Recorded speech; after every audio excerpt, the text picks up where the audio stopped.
الحمد لله نحمده ونستعينه ونستغفره ونؤمن به ونتوكل عليه ونعوذ بالله من شرور أنفسنا ومن سيئات أعمالنا من يهده الله فلا مضل له ومن يضلله فلا هادي له ونشهد أن لا إله إلا الله وحده لا شريك له ونشهد أن محمدًا عبده ورسوله أرسله بالهدى ودين الحق ليظهره على الدين كله ولو كره المشركون اللهم صل على محمد وعلى آل محمد كما صليت على إبراهيم وعلى آل إبراهيم وبارك على محمد وعلى آل محمد كما باركت على إبراهيم وعلى آل إبراهيم في العالمين إنك حميد مجيد أما بعد فإن خير الحديث كلام الله وخير الهدي هدي محمد صلى الله عليه وسلم وشر الأمور محدثاتها وكل محدثة بدعة وكل بدعة ضلالة أيها الإخوان والأخوات أوصيكم وإياي أولا بتقوى الله إن أريد إلا الإصلاح ما استطعت وما توفيقي إلا بالله عليه توكلت وإليه أنيب قال الله تعالى في القرآن المجيد أعوذ بالله من الشيطان الرجيم بسم الله الرحمن الرحيم من كفر بالله من بعد إيمانه إلا من أكره وقلبه مطمئن بالإيمان ولكن من شرح بالكفر صدرا فعليهم غضب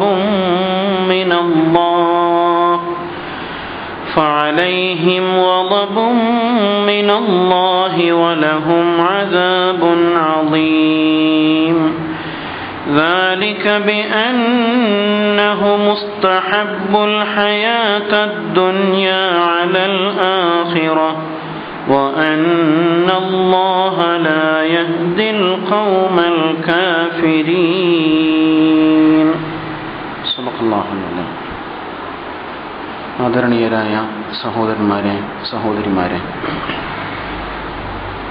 പ്രപഞ്ചങ്ങളഖിലം സൃഷ്ടിച്ച് സംരക്ഷിച്ച് പരിപാലിച്ചു കൊണ്ടിരിക്കുന്ന ഏകനായ അല്ലാഹു സുബ്ഹാനഹു തആലയുടെ കൽപ്പനകൾക്ക് മാത്രം വിധേയമായി നമ്മുടെ ജീവിതത്തിൻ്റെ വ്യക്തിപരവും കുടുംബപരവും സാമ്പത്തികവും സാമൂഹികവുമായ എല്ലാ മേഖലകളിലും തഖ്വ പാലിക്കണമെന്ന്, യഥാർത്ഥ മുത്തഖികളായി ജീവിതം നയിക്കണമെന്ന് എന്നെയും നിങ്ങൾ ഓരോരുത്തരെയും ആദ്യമേ വസിയത്ത് ചെയ്യുകയാണ്, ഉപദേശിക്കുകയാണ്. തഖ്വ ബോധം മാത്രമാണ് നമ്മുടെ ജീവിത വിജയത്തിൻ്റെ യഥാർത്ഥ മാർഗം. പടച്ചതമ്പുരാൻ അവൻ്റെ മുത്തഖികളായ അടിമകളിൽ ഉൾപ്പെടുത്തി നമ്മെ അനുഗ്രഹിക്കുമാറാവട്ടെ.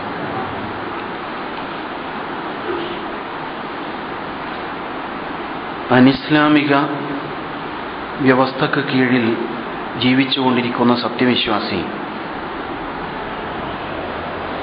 ഒരുപാട് മനസ്സംഘർഷങ്ങൾ അനുഭവിക്കേണ്ടി വരുന്നുണ്ട്. നിലപാടുകൾ സ്വീകരിക്കുന്നിടത്ത് പല വിധത്തിലുമുള്ള സമ്മർദ്ദങ്ങളും നിർബന്ധിതാവസ്ഥകളും നാം പലപ്പോഴും അഭിമുഖീകരിക്കേണ്ടി വരുന്നു. ഇത്തരം സാഹചര്യങ്ങളിൽ നിലപാടുകൾ സ്വീകരിക്കുമ്പോൾ സത്യവിശ്വാസി അടിസ്ഥാനപരമായി എന്ത് കാഴ്ചപ്പാട് മുൻനിർത്തിയായിരിക്കണം നിലപാട് സ്വീകരിക്കേണ്ടത്? ഇത് വളരെ സുപ്രധാനമായ ഒരു വിഷയമാണ്. കഴിഞ്ഞ ഖുതുബയിൽ ജോലി സ്വീകരിക്കുന്നതുമായി ബന്ധപ്പെട്ടുകൊണ്ട് ഇസ്ലാമികമായ കുറേ കാഴ്ചപ്പാടുകൾ അവതരിപ്പിക്കുകയുണ്ടായി. ഇങ്ങനെയൊക്കെ ആയാൽ എങ്ങനെയാണ് ജീവിക്കുക? ഒരുപക്ഷെ നമ്മുടെ മനസ്സ് നിഷ്കളങ്കമായി തന്നെ ഈ വിധത്തിലൊരു ചോദ്യം ചോദിക്കാനിടയുണ്ട്. മാത്രമല്ല, നാം സ്വീകരിക്കുന്ന നിലപാടിന് പലപ്പോഴും ന്യായീകരണമായിട്ട് നാം പറയുക, ഇതൊരു നിർബന്ധിതാവസ്ഥയല്ലേ, പിന്നെ എന്ത് ചെയ്യാനാണ് എന്ന് പറയാറുണ്ട്. പക്ഷേ പലപ്പോഴും അത് വളരെ ലാഘവ ബുദ്ധിയോടുകൂടിയാണ്, വളരെ നിസ്സാരമായ ഒരു പദപ്രയോഗമായിട്ടാണ് നാം കാണുക. ഒരുപക്ഷെ വിശുദ്ധ ഖുർആനിലെ വചനങ്ങളെ സ്ഥാനത്തും അസ്ഥാനത്തും സൗകര്യമനുസരിച്ച് ഉപയോഗിക്കാൻ പോലും നാം ശ്രമിക്കുന്നു. അല്ലാഹു ലാ ഇക്റാഹ ഫിദ്ദീൻ എന്നല്ലേ പറഞ്ഞത്? ദീനിൽ നിർബന്ധിതാവസ്ഥയില്ല.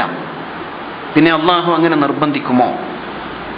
ഫത്തഖുല്ലാഹ മസ്തതഅതും, കഴിയുന്നിടത്തോളം നിങ്ങൾ അല്ലാഹുവെ സൂക്ഷിക്കുവിൻ എന്നല്ലേ അല്ലാഹു പറഞ്ഞത്? ഇതെനിക്ക് കഴിയാത്ത മേഖലയാണ്, പിന്നെ ഞാൻ എന്ത് ചെയ്യാനാണ്? പറയുന്നത് ന്യായമായിരിക്കും. പക്ഷെ അതേസമയം യഥാർത്ഥത്തിൽ ഇസ്ലാമികമായ, ഈമാനികമായ, തഖ്വാപരമായ ചൈതന്യം മുൻനിർത്തിയാണോ നാം നിലപാടുകൾ സ്വീകരിക്കുന്നത് എന്നതാണ് ഇതിലെ പ്രധാനപ്പെട്ട വിഷയം. പ്രത്യേകിച്ച് സാമ്പത്തിക മേഖല, പലിശയുമായി ഇടപെടേണ്ടി വരുമ്പോൾ, അല്ലെങ്കിൽ മറ്റു തരത്തിൽ കൈക്കൂലി വാങ്ങുകയോ കൊടുക്കുകയോ ചെയ്യേണ്ടി വരുന്ന സാഹചര്യങ്ങളിൽ, ഇങ്ങനെ പല വിധത്തിലുമുള്ള കൃത്രിമങ്ങളിൽ ഇടപെടേണ്ടി വരുമ്പോൾ നമ്മുടെ മനസ്സ് ഉടനെ തന്നെ അതിന് ന്യായീകരണം കണ്ടെത്തുന്ന അവസ്ഥ നമുക്ക് കാണാൻ പറ്റും. അല്ലാഹു സുബ്ഹാനഹു വ തആല ഇതിന് കൃത്യമായ ഒരു മാനദണ്ഡം നമ്മെ പഠിപ്പിക്കുന്നുണ്ട്. എന്താണത്? നമ്മുടെ നിലനിൽപ്പുമായി ബന്ധപ്പെട്ട ഏറ്റവും പ്രധാനപ്പെട്ട ഒരു ഘടകമാണല്ലോ ഭക്ഷണം. ഭക്ഷണം ഹലാലും ഹറാമും തീരുമാനിച്ചുകൊണ്ട് അല്ലാഹു സുബ്ഹാനഹു വ തആല നിശ്ചയിച്ചു തന്നുകൊണ്ട് ചില മാനദണ്ഡങ്ങൾ നമ്മെ പഠിപ്പിക്കുന്നുണ്ട്. യാ അയ്യുഹല്ലദീന ആമനു, വിശ്വസിച്ചവരെ, കുലൂ മിൻ ത്വയ്യിബാതി മാ റസഖ്നാകും, നാം നിങ്ങൾക്ക് നൽകിയ ത്വയ്യിബത്തായ, നല്ലതായ, വിശുദ്ധമായ വിഭവങ്ങൾ നിങ്ങൾ ഭക്ഷിച്ചു കൊള്ളുക. വഷ്കുറൂ ലില്ലാഹ്, നിങ്ങൾ അല്ലാഹുവിന് നന്ദി പ്രകടിപ്പിക്കുകയും ചെയ്യണം. ഇൻ കുന്തും ഇയ്യാഹു തഅബുദൂൻ, നിങ്ങൾ അവന് മാത്രം ഇബാദത്ത് ചെയ്യുന്നവരാണെങ്കിൽ. ഭക്ഷണത്തെ അല്ലാഹു തആല ഇബാദത്തുമായിട്ട് ബന്ധിപ്പിച്ച് പറയാണ്. അഥവാ നിങ്ങൾ അല്ലാഹുവിന് മാത്രം അടിമപ്പെടുന്നവരാണെങ്കിൽ, അല്ലാഹുവിന്റെ കൽപ്പന മാത്രം അനുസരിക്കുന്നവരാണെങ്കിൽ, അല്ലാഹുവിന്റെ മുമ്പിൽ മാത്രം 5 നേരം തലകുനിക്കുന്നവരാണെങ്കിൽ, തീർച്ചയായും നിങ്ങളുടെ നിലനിൽപ്പിന്റെ അടിത്തറയായ ഈ ഭക്ഷണം എന്ന വിഷയത്തിൽ നിങ്ങൾ അല്ലാഹുവിന്റെ കൽപ്പന പാലിക്കണം, നന്ദി പ്രകടിപ്പിക്കണം എന്ന് അല്ലാഹു തആല പറയാണ്. എന്നിട്ട് ഹറാമായ ചില ഭക്ഷ്യവിഭവങ്ങളെ കുറിച്ച് എടുത്തു പറയുന്നു. ആളുകൾ ഭക്ഷിച്ചുകൊണ്ടിരിക്കുന്ന എന്നാൽ നിഷിദ്ധമാക്കപ്പെട്ട ചിലത്. ഇന്നമാ ഹറമ അലൈക്കുമുൽ മൈത, നിശ്ചയം നിങ്ങൾക്ക് അല്ലാഹു തആല ശവം നിഷിദ്ധമാക്കിയിരിക്കുന്നു. വദ്ദം, അതുപോലെ രക്തം നിഷിദ്ധമാക്കിയിരിക്കുന്നു. വലഹ്മൽ ഖിൻസീർ, പന്നി മാംസം നിഷിദ്ധമാക്കിയിരിക്കുന്നു. വമാ ഉഹില്ല ബിഹി ലിഗൈരില്ല, അല്ലാഹു അല്ലാത്തവരുടെ പേരിൽ, അല്ലാഹു അല്ലാത്തവരുടെ നാമം ഉച്ചരിക്കപ്പെട്ടുകൊണ്ട് അറുക്കപ്പെട്ട ജീവികളെയും നിങ്ങൾക്ക് നിഷിദ്ധമാക്കപ്പെട്ടിരിക്കുന്നു. അല്ലാഹു തആല നിഷിദ്ധമാക്കപ്പെട്ട ചില ഭക്ഷണ പദാർത്ഥങ്ങളെ കുറിച്ച് പറയാണ്. എന്നിട്ട് അവിടെ അല്ലാഹു വളരെ കൃത്യമായ ചില നിർദ്ദേശങ്ങൾ നൽകുന്നുണ്ട്.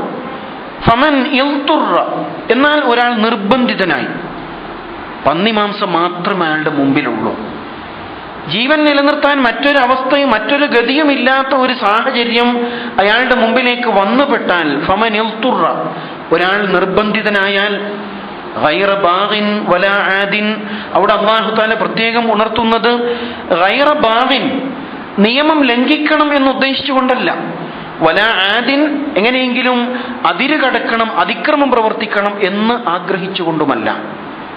ഇത് രണ്ടുമല്ലാത്ത അവസ്ഥയിൽ കിട്ടിയ ചാൻസ് അല്ലേ, പരമാവധി കഴിച്ചു കളയാം. പന്നിമാംസം എപ്പോഴും കഴിക്കാൻ പറ്റില്ല, അതുകൊണ്ട് കിട്ടിയ അവസരം ഉപയോഗപ്പെടുത്തി കളയാം. അല്ലെങ്കിൽ അല്ലാഹുവിന്റെ നിയമപരിധിയെ മറികടക്കണം എന്ന് ആഗ്രഹിച്ചുകൊണ്ട് തന്നെ, അങ്ങനെ പറയുന്നതിലൊന്നും അർത്ഥമില്ല, എല്ലാ വിഭവങ്ങളും കഴിക്കാവുന്നതാണ് എന്ന നിലക്ക് അല്ലാഹുവിന്റെ കൽപ്പന ധിക്കരിച്ചുകൊണ്ട് ഒരാൾ ഈ നിലപാട് സ്വീകരിച്ചാൽ, അല്ലാഹു തആല വളരെ കർശനമായിട്ട് തന്നെ ശിക്ഷിക്കും.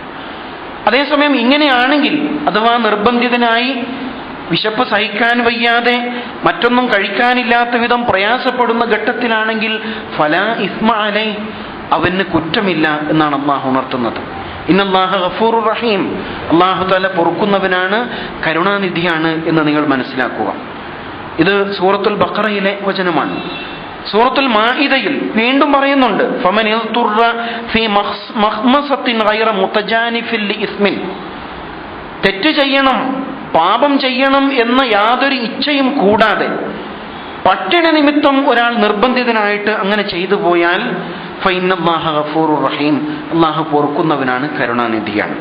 ഇങ്ങനെയാണ് ഈ വിഷയത്തിൽ പടച്ചതമ്പുരാൻ പറയുന്നത്. ഇതിന്റെ അടിസ്ഥാനത്തിൽ ഇസ്ലാമിക പണ്ഡിതന്മാർ നിർബന്ധിതാവസ്ഥ എന്ന് പറയുന്നതിനെ വ്യാഖ്യാനിക്കുന്നുണ്ട്. ഏതാണ് നിർബന്ധിതാവസ്ഥ? പന്നിയിറച്ചി ഹലാലാകുന്ന അവസ്ഥ. സാധാരണഗതിയിൽ ഒരു വിശ്വാസി ഒരിക്കലും കഴിക്കാത്തതാണത്.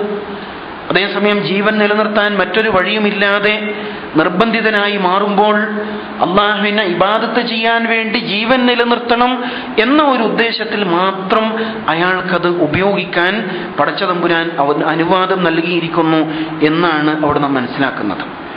ഇതേ കാഴ്ചപ്പാട് തന്നെയാണ് നമ്മുടെ ജീവിതത്തിലെ മറ്റെല്ലാ നിലപാടുകളിലും ഇടപാടുകളിലും ഉണ്ടാവേണ്ടത്.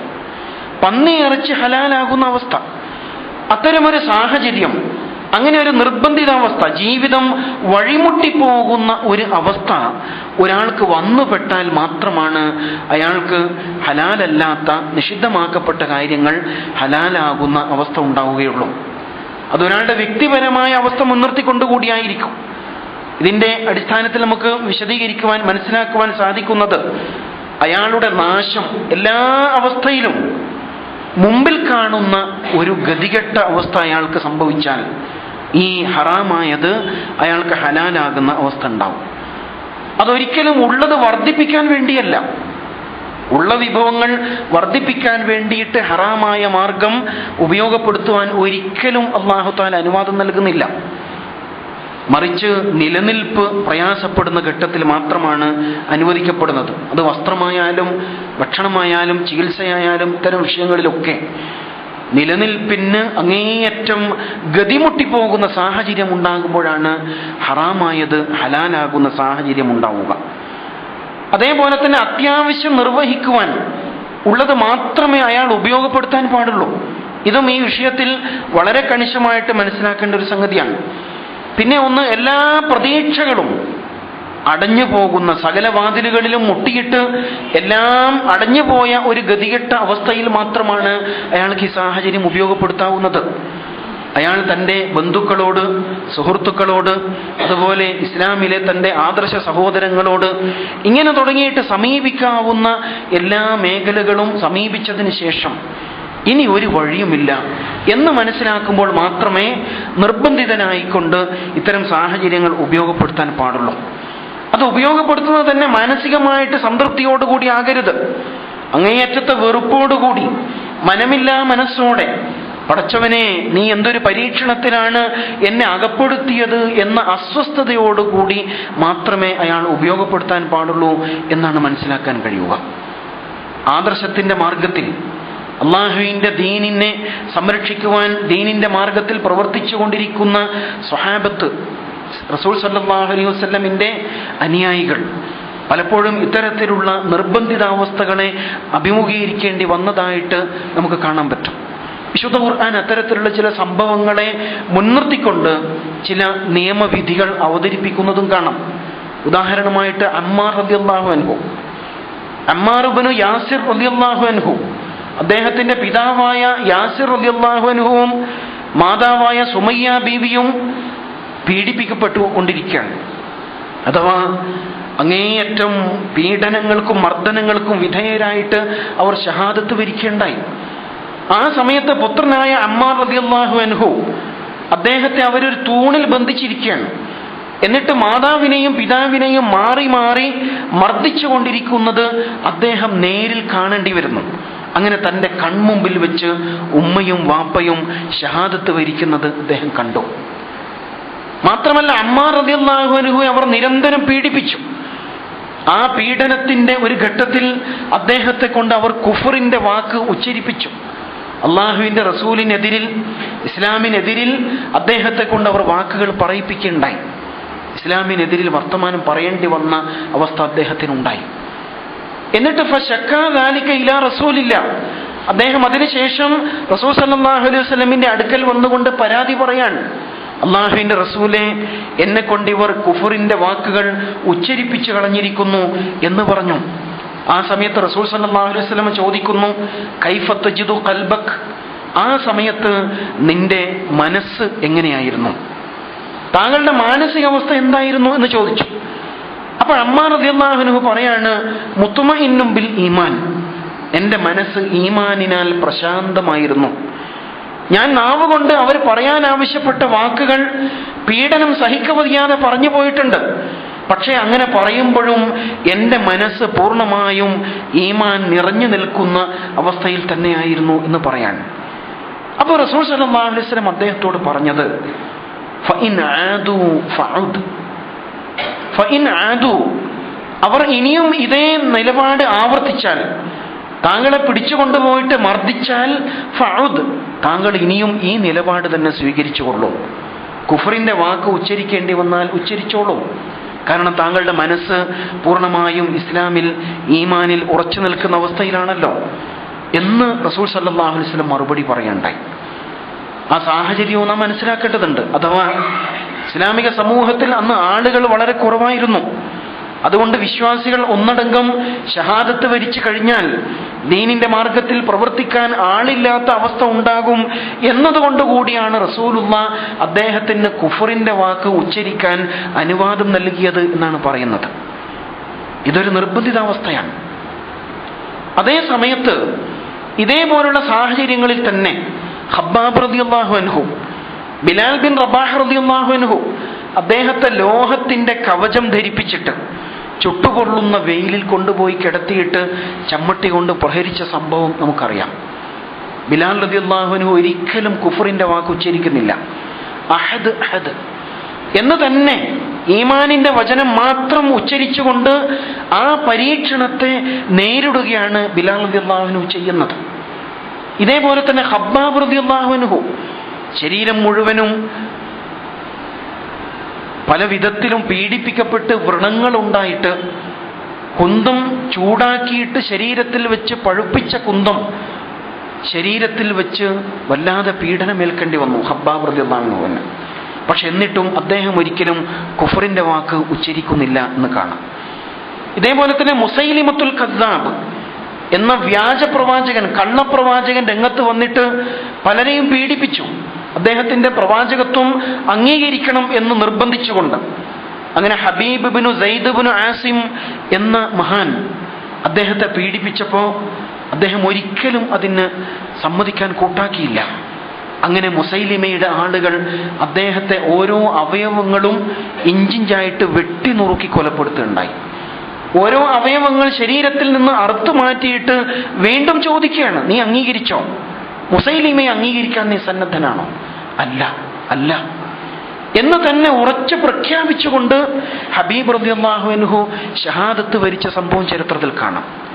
അപ്പൊ നിർബന്ധിതാവസ്ഥ എന്ന് പറയുന്നത് യഥാർത്ഥത്തിൽ നിർബന്ധിതാവസ്ഥ ഉണ്ടെങ്കിൽ മാത്രം അള്ളാഹുവിന്റെ മാർഗത്തിലുള്ള അള്ളാഹു സുബ്ഹാനഹു വ തആല പിന്നെ വാഗ്ദാനം ചെയ്യുന്ന മഹത്തായ പ്രതിഫലം കാക്ഷിച്ചുകൊണ്ട് ആ നിർബന്ധിതാവസ്ഥയെ സബറോടുകൂടി തരണം ചെയ്യൽ തന്നെയാണ് പടച്ചതമ്പുരാൻ ആഗ്രഹിക്കുന്നത് എന്ന് മനസ്സിലാക്കാം. അതേസമയം മറ്റു ചില സാഹചര്യങ്ങളിൽ നിർബന്ധിതാവസ്ഥയിൽ വിട്ടുവീഴ്ചയോടുകൂടിയുള്ള നിലപാട് സ്വീകരിക്കുകയും ചെയ്യാം എന്നാണ് ഇവിടെ മനസ്സിലാവുക. അല്ലാഹു സുബ്ഹാനഹു വ തആല സൂറത്തുൻ നഹ്ലിൽ ഇതുമായി ബന്ധപ്പെട്ടുകൊണ്ടുള്ള വചനം നമ്മെ പഠിപ്പിക്കുന്നുണ്ട്. മൻ കഫറ ബില്ലാഹി മിൻ ബഅദി ഈമാനി, ഈമാനിൽ അടിയുറച്ച് വിശ്വസിച്ചതിന് ശേഷം, അള്ളാഹുവിലും റസൂലിലും അന്ത്യനാളിലുമൊക്കെ വിശ്വസിച്ച് മുഅ്മിനായതിന് ശേഷം ഒരാൾ നിഷേധത്തിന്റെ വാക്ക് ഉച്ചരിക്കേണ്ടി വരുന്ന അവസ്ഥ ഉണ്ടായാൽ, ഒരാൾ നിഷേധത്തിലേക്ക് തിരിച്ചു പോകുന്ന അവസ്ഥ ഉണ്ടായാൽ, ഇല്ലാമൻ ഉക്രിഹ, നിർബന്ധിക്കപ്പെട്ടവൻ ഒഴികെ, വഖൽബുഹു മുത്മഇന്നും ബിൽ ഈമാൻ, അയാളുടെ മനസ്സ് ഈമാനിനാൽ പ്രശാന്തമായ ഉറച്ച നിലപാടുള്ള അവസ്ഥയിൽ, നിർബന്ധിക്കപ്പെട്ടാൽ അയാൾക്ക് അല്ലാഹു തആല മാപ്പ് നൽകും, അയാളുടെ കാര്യത്തിൽ പ്രശ്നമില്ല. അതേസമയം മുഅ്മിനായതിനു ശേഷം ഇത്തരത്തിലുള്ള കുഫറിന്റെ നിലപാടുകൾ ബോധപൂർവം സ്വീകരിച്ചാൽ അല്ലാഹു തആല ഒരിക്കലും അയാൾക്ക് പുറത്തു കൊടുക്കുകയില്ല. വലാകിൻ മൻ ശറഹ ബിൽ കുഫരി സദ്റൻ എന്ന് പറഞ്ഞാൽ മനസ്സുകൊണ്ട് സമ്മതിച്ച് ഉൾക്കൊണ്ട് അംഗീകരിച്ചുകൊണ്ട് ഒരാൾ കുഫറിനെ ഏറ്റുവാങ്ങിയാൽ, തെറ്റായ നിലപാട് സ്വീകരിച്ചാൽ, ഫഅലൈഹിം ഗളബും മിനല്ലാഹ്, അങ്ങനെയുള്ളവരുടെ മേൽ അള്ളാഹുവിന്റെ കോപം വന്നു ഭവിക്കുക തന്നെ ചെയ്യും. വലഹും അദാബുൻ അദീം, അവർക്ക് ഭയങ്കരമായ ശിക്ഷയുണ്ട്. ഇത് അള്ളാഹുവിന്റെ കടുത്ത താക്കീതാണ്. സ്വഹാബെ കിറാം ത്യാഗങ്ങൾ സഹിച്ചത് കുഫറിന്റെ വാക്കുകൾ ഉച്ചരിക്കാതെ പിടിച്ചു നിന്നുകൊണ്ട് ഷഹാദത്ത് വരിച്ചത് ഒരിക്കലും അവരുടെ ഭൗതികമായ നിലനിൽപ്പിന് വേണ്ടിയായിരുന്നില്ല. ഇതാണ് നാം മനസ്സിലാക്കേണ്ട വളരെ പ്രധാനപ്പെട്ട ഒരു വിഷയം. അള്ളാഹുവിന്റെ ദീനിന്റെ നിലനിൽപ്പിനും വിജയത്തിനും വേണ്ടിയായിരുന്നു. അതിനു വേണ്ടിയാണ് ഹബീബ് റളിയല്ലാഹു അൻഹു ഷഹാദത്ത് വരിക്കുന്നത്. അതേപോലെ തന്നെ ബിലാൽ റളിയല്ലാഹു അൻഹുവും ഖബ്ബാബ് റളിയല്ലാഹു അൻഹുവും പീഡിപ്പിക്കപ്പെട്ടത് തീർച്ചയായും അള്ളാഹുവിന്റെ ദീനിന്റെ നിലനിൽപ്പിനും വിജയത്തിനും വേണ്ടിയായിരുന്നു. പക്ഷെ ഇന്ന് നാം നിർബന്ധിതാവസ്ഥ പറഞ്ഞുകൊണ്ടിരിക്കുന്നത് നമ്മുടെ ഭൗതികമായ നിലനിൽപ്പിനും ഉള്ളത് വർദ്ധിപ്പിക്കുവാൻ വേണ്ടിയാണ് എന്നതാണ് നാം പ്രത്യേകിച്ച് മനസ്സിലാക്കേണ്ടത്. അള്ളാഹുവിന്റെ ദീനിന്റെ മാർഗത്തിലുള്ള പീഡനം എന്നതിനെ കുറിച്ച് പറയാൻ സാധ്യമല്ല. ഉള്ളത് നിലനിർത്തുവാനും വീണ്ടും വർദ്ധിപ്പിക്കുവാനും വേണ്ടിയിട്ടാണ് പലപ്പോഴും നിർബന്ധിതാവസ്ഥയിൽ എനിക്കങ്ങനെ ചെയ്യേണ്ടി വന്നു എന്ന് നമ്മുടെ നിലപാടുകളെ കുറിച്ച് നമുക്ക് പറയേണ്ടി വരുന്നത് എന്ന് നാം ഓർത്തിരിക്കേണ്ടതാണ്. ഇതിനെക്കുറിച്ച് അല്ലാഹു തആല പറയുന്നത് ദാലിക ബി അന്നഹും ഇസ്തഹബ്ബുൽ ഹയാത്തദ് ദുനിയ അലൽ ആഖിറ, പരലോകത്തിന് പകരം ഐഹിക ജീവിതത്തെ അവർ വല്ലാതെ ഇഷ്ടപ്പെട്ടു കളഞ്ഞു. ഇസ്തഹബ്ബു അൽ ഹയാത്തദ് ദുനിയ, ദുനിയാവിനെ ഇഷ്ടപ്പെട്ടു. അലൽ ആഖിറ, പരലോകത്തിനുമേൽ, പരലോകത്തിന് പകരമായിട്ട് ദുനിയാവിലെ വിഭവങ്ങളെ ഇഷ്ടപ്പെട്ടത് കൊണ്ടാണ് അവർ ഇങ്ങനെ താൽക്കാലികമായ നേട്ടങ്ങൾക്ക് വേണ്ടിയിട്ട് നിർബന്ധിതാവസ്ഥ എന്ന് തങ്ങളുടെ കുറുക്കു വഴികളെ ന്യായീകരിച്ചു കൊണ്ടിരിക്കുന്നത് എന്നാണ് അല്ലാഹു തആല ഇവിടെ ഉണർത്തുന്നത്.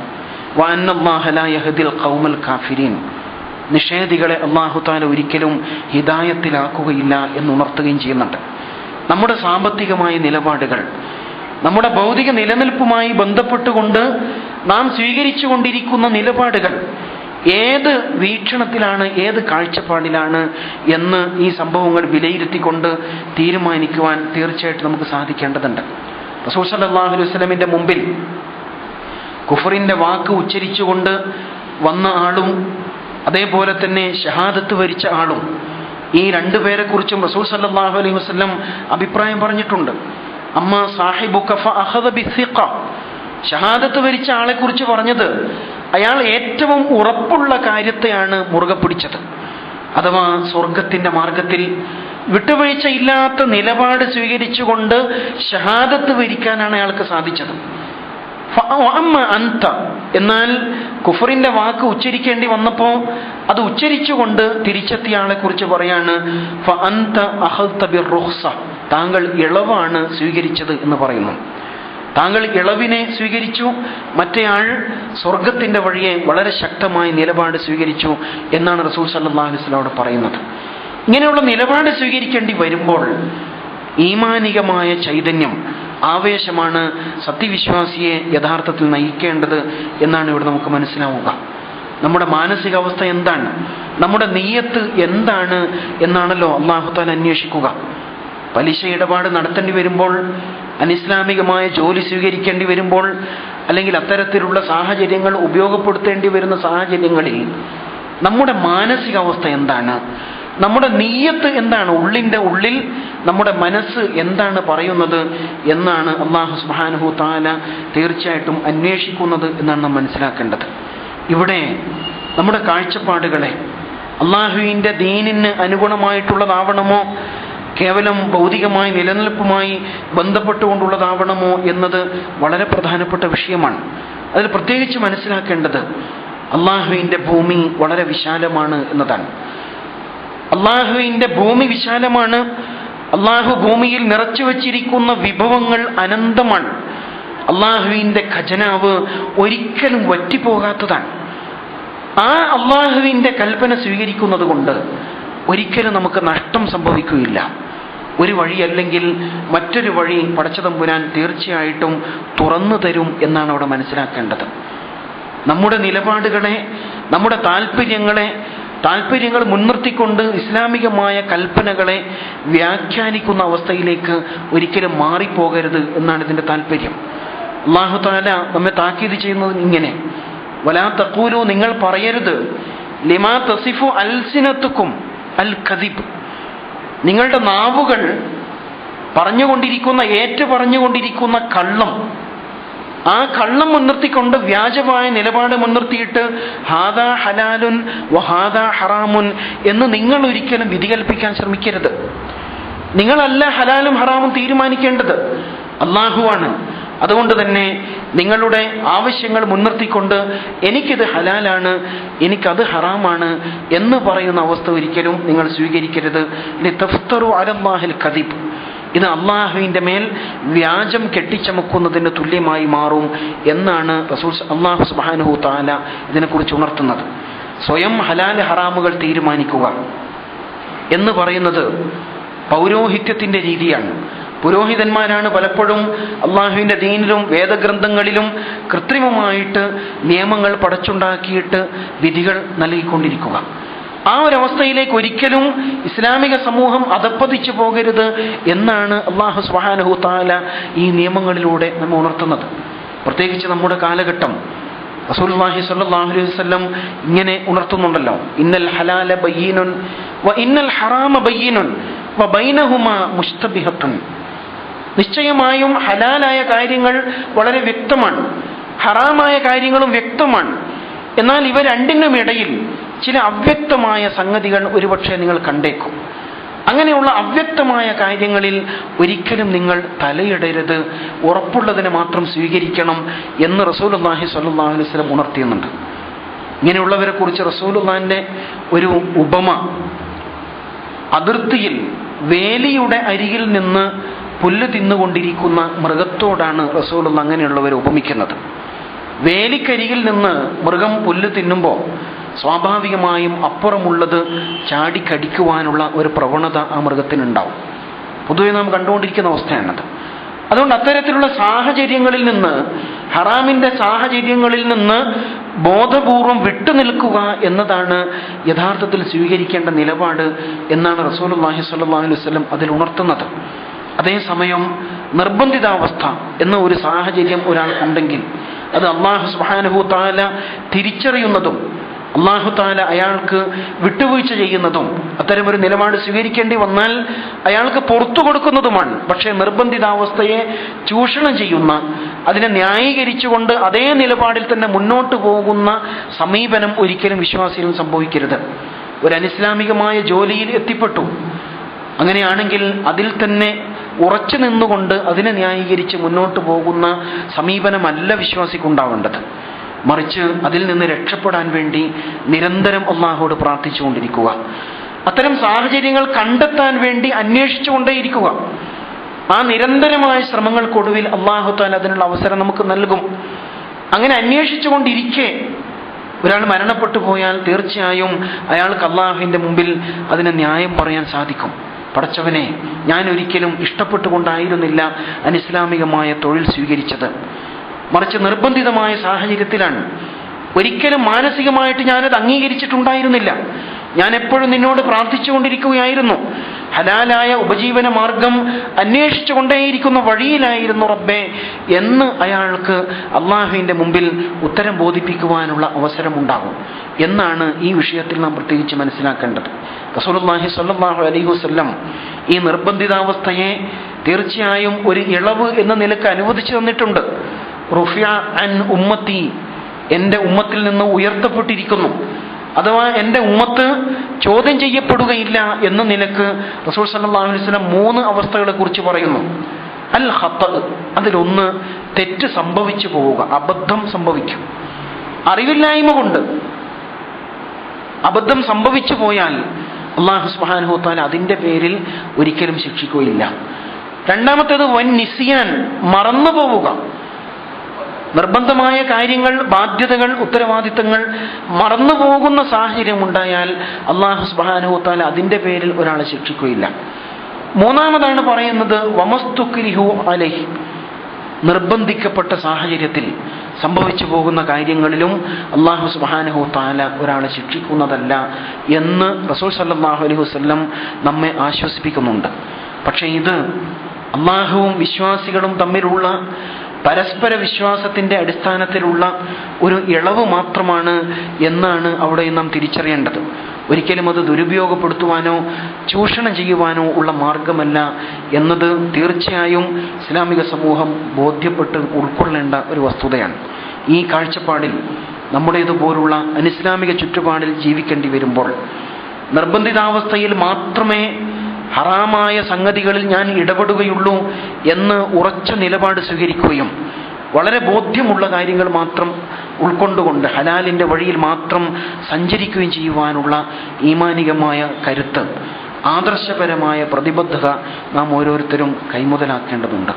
അല്ലാഹു സുബ്ഹാനഹു വ തആല ഈ നിലപാടുകൾ സ്വീകരിച്ചുകൊണ്ട് ദീനിന്റെ വഴിയിൽ മുന്നോട്ട് നീങ്ങുവാൻ, വെല്ലുവിളികളെ, പരീക്ഷണങ്ങളെ ഈമാനോടുകൂടി തരണം ചെയ്യുവാൻ നമ്മെ അനുഗ്രഹിക്കുമാറാവട്ടെ.